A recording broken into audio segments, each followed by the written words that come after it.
Hello fellow translators. So I'm back. I have a couple videos that are planned out, but for now I just wanted to tell you that I'm back. I spent the summer in Florence, spent about 2 months there. We enrolled our daughter into it's kind of a summer school there.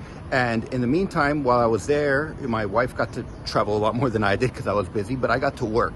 And it really made me appreciate the fact that, you know, I've made many mistakes in my career, but one thing I do not regret is that I made sure my business was location independent, both when I was a freelance translator, which, you know, came sort of naturally, but also when I set up my agency, I made sure that I could be location independent, which means that I had the flexibility to work from wherever I wanted to work. Not only for travel, but even, and I've mentioned this before, the fact that I can pick up my daughter from school or take her to school and stuff like that, you know, and I notice other fathers aren't there.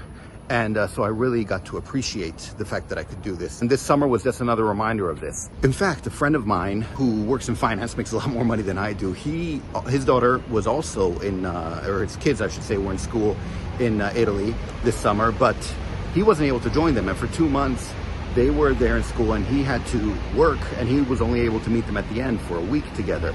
And I realized, you know, he makes more money than I do, but he missed out on the whole summer of his kids, which at that age, you know, 4 years old, is a lot can happen during that summer. So I really appreciated the fact that I was able to do that. Otherwise, I have quite a few videos lined up. I'm going to be talking about a lot of stuff. One video coming up soon is a video on scams. I've been seeing more and more scams. I'm a member of these Facebook groups and forums and stuff online, and I'm seeing a lot more scams pertaining to translation. So I'm going to talk about those and how to make sure you avoid them and never fall for them. And then, yeah, other videos, I've been receiving questions over the summer, obviously, and so I'm going to be addressing those. And so expect more videos.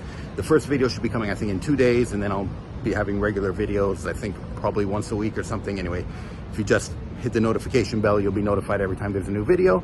And otherwise, yeah, I just wanted to say hi, I'm back, and I'll talk to you guys soon. Okay, bye. Savedum.